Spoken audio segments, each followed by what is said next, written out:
Hello guys, today we'll be taking on Zeromos. Of all the missions, the best one is defeat Zeromos party within 20 turns because that is 1k lapis. The rest, I'm really not that interested. But all the same, we are going to try and get all missions. And as usual, this is an easy rotations guide, so we will try to beat it with a strategy that is as simple as possible and as easy as possible. And also, we're gonna be using a stranger that does not have any killers. So how to gear our DPS? The opponent is a pure demon, so we get a lot of demon killers. And since this is a Zuan, you want as much SPR as you can give him. Any other damage dealer will do. You can do King Rain whatsoever, and just be careful with the MP. But we should have no problem with the MP with the people that we have. Okay, so let's talk about the tanks. This one is Awakened Warrior of Light that is full provoke and full evade. And then we have dual cast because we want to dual cast his Kyuraja every turn. And then what we have here is we have Cecil. And Cecil, you want to give him as much survivability as you can. I do not think you need all those STMRs because as you will see later, we are not in any trouble. But what is important for Cecil is the 200% fire resist. So by the moment he gets imperiled by 100% fire resist, he doesn't care. He just continues on. And then let's talk about the supports that we are bringing. No gear is necessary for these two supports. The reason why I picked Seaside Nicole is because he can buff Cecil with 50% magic mitigation in addition to Cecil's 75% general mitigation. So 75% general mitigation plus 50% magic mitigation. That is our goal with Seaside Nicole. That will make Cecil very, very tanky. Another reason for Seaside Nicole is this skill. It's MP Restore skill.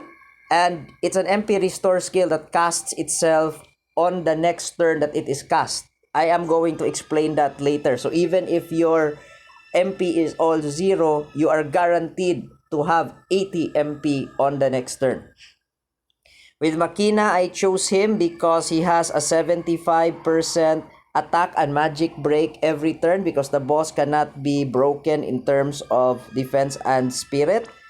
This is every turn. So it doesn't matter how many times he's gonna dispel himself. Makina will just do this every turn and the boss will not be able to escape.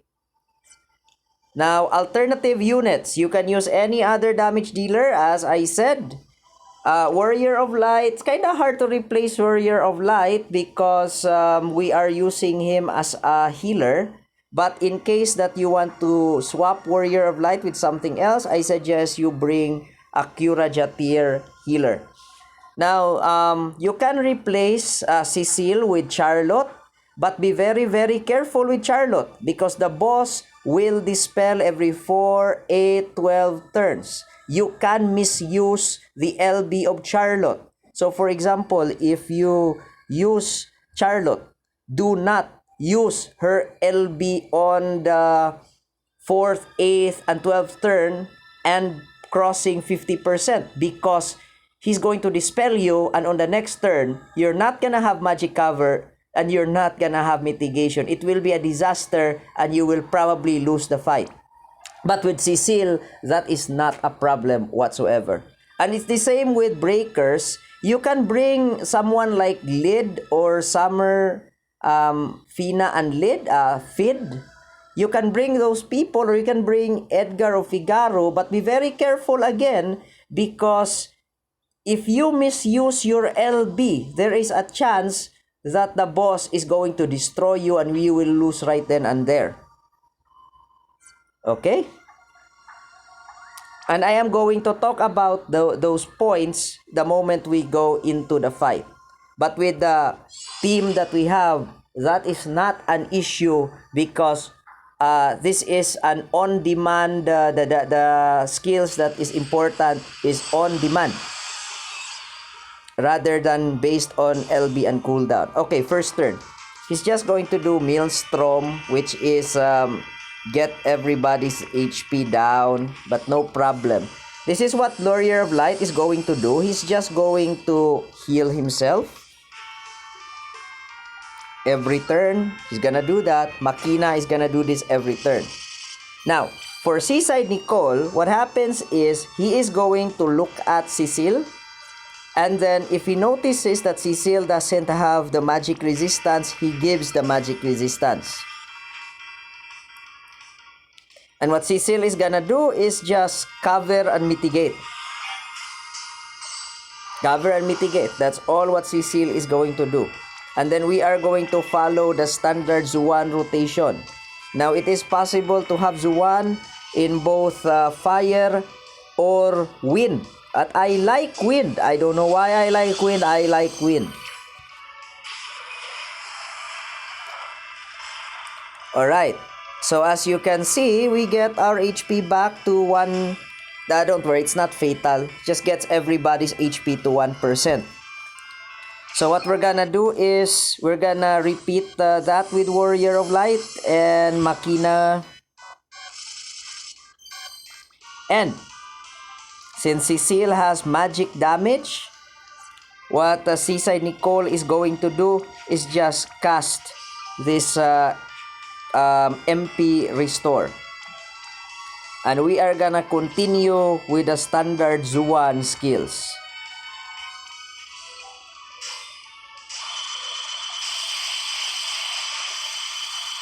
Alright. So we do that refreshment. And then Cecile, what we're gonna do is restore some MP. And then we can cover. And then do this. Actually, that's not really necessary.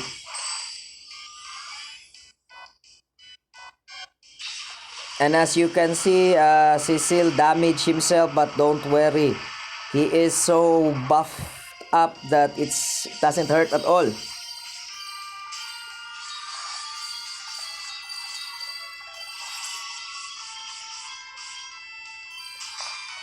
Okay. So what Cecile is gonna do here is do this and then go into the dark again. So this is what Cecile does. This is a standard Cecile rotation. Into the dark, into the light, into the dark, into the light. And since he still has the magic damage, so we will do our MP. Okay, turn 3, what we are going to do is we try to get we try to do the LB thing so we can calculate. Okay, so I'm counting that is around 16 something like that percent. So in other words, if we do our triple Magnus later on, that would be 16% at least. But whatever. Seaside Nicole, that, repeat this.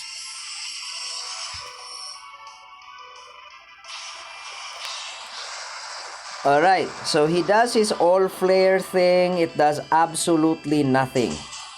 And now we look at Cecile again. You notice no more magic resistance, so we go sunscreen and give it to him. Press repeat. And then we are going to do the standard rotation.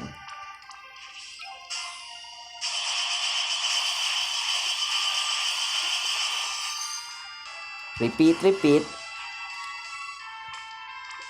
This one.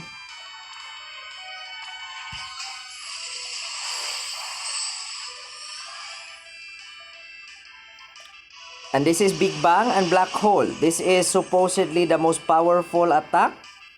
And as you can see, because of our mitigation, it did nothing. Now, be very careful on this turn. This is the turn that we just got dispelled. Now, as I said before, if we had misused Charlotte, in case we use Charlotte, LB on that turn, this turn is gonna be very, very sad because we get dispelled on that turn. But since we have Cecile, no problem at all. So we do our sunscreen. And then we do this and this again. Repeat Makina. Repeat Warrior of Light. Very, very simple. In fact, Warrior of Light and Makina, the rotation is very easy to follow. Just keep on repeating the same move over and over again.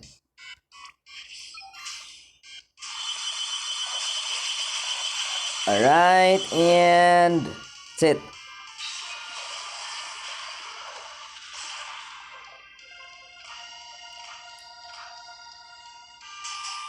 Okay, no problem. The thing is, right now, we need to do that setup thing again. And does Cecile have magic damage resistance? The answer is yes. And because of that, we shift this guy, Seaside Nicole, to being an MP battery.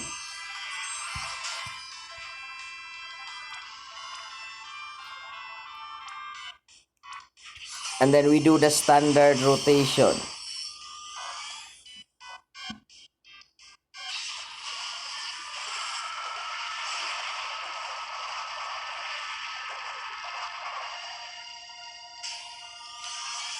As you can see, Cecile standing tall.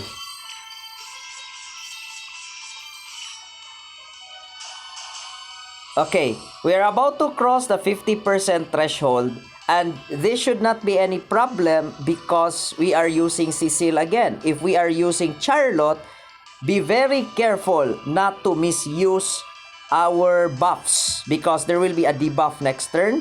And if you are using somebody other than Makina, let's say Fid, be careful not to squander the 70% LB because of the dispel.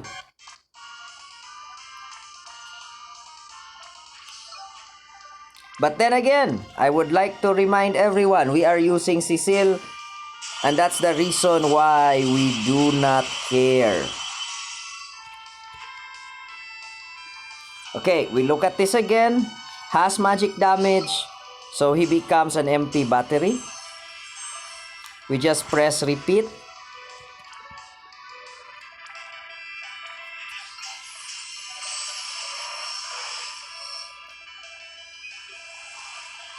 He whirls and black hole. So, he dispelled us. And dispelled himself. But no problem. Makina's gonna re-break. Seaside Nicole will just give the sunscreen.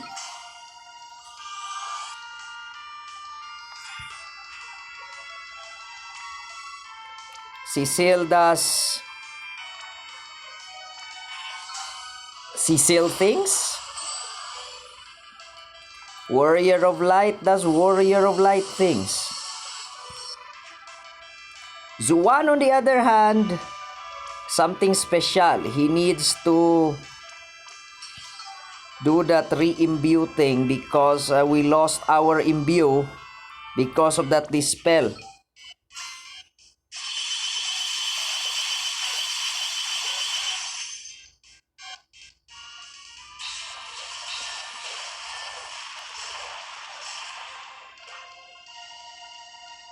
Absolutely no damage. Then Suwan, what we do is we just triple cast.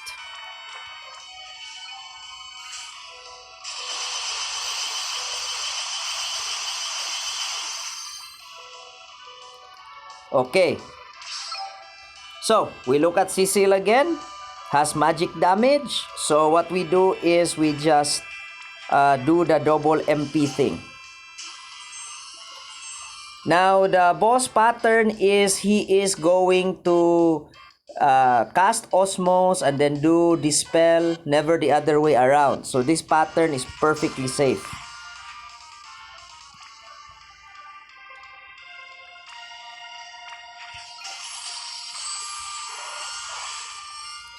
What I mean is mana kind of safe. Okay, look at that. Black Hole. He dispelled us again. Again, Makina does the same move over and over again. If this was some other breaker, you'd have to manage the cooldown, manage the LB and all that. But since this is Makina, you don't care. If this was Charlotte, you still need to manage stuff. But since this is Cecile, no need to manage anything.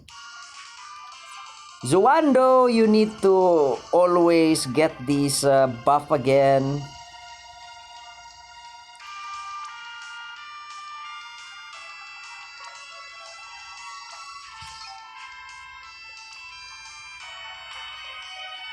We go back up and we go down.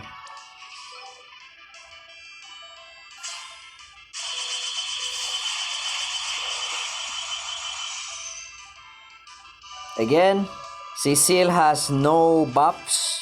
So we get sunscreen. Give it to Cecile. And then Cecile does that. Now he has full buffs again. And Awakened Warrior of Light is gonna dual cast a Curaja.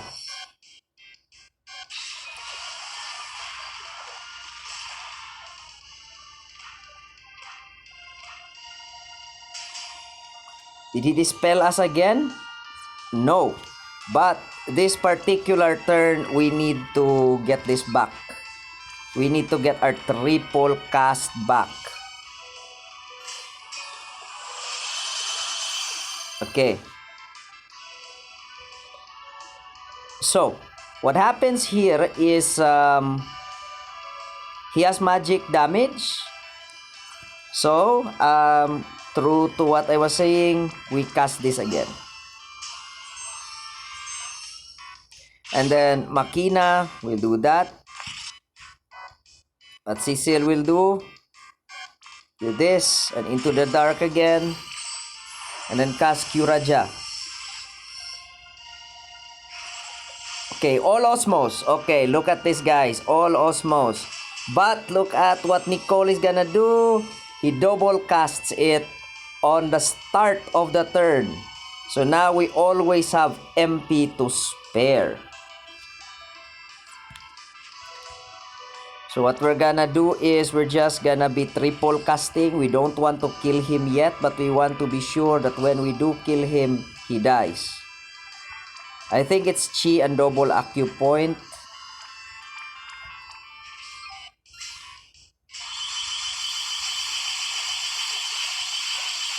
Oh, that is guaranteed to die next turn.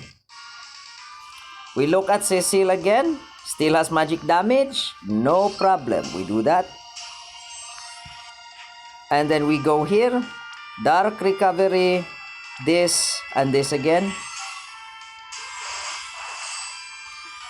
Do that with Warrior of Light. And then Makina is just gonna cast a Stunning Slash.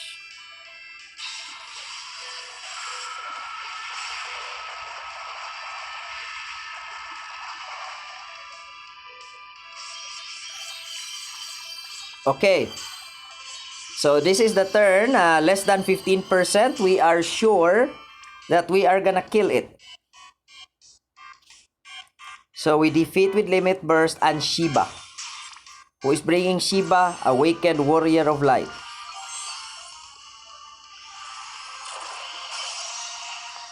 And we will use Cecile's Limit Burst.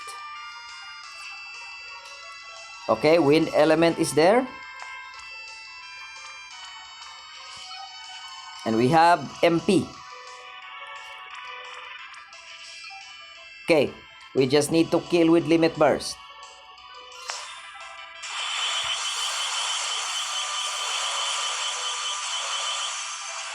Alright, that's Cecile's Limit Burst. And that is definitely all missions. Okay, that's about it. Thanks for watching.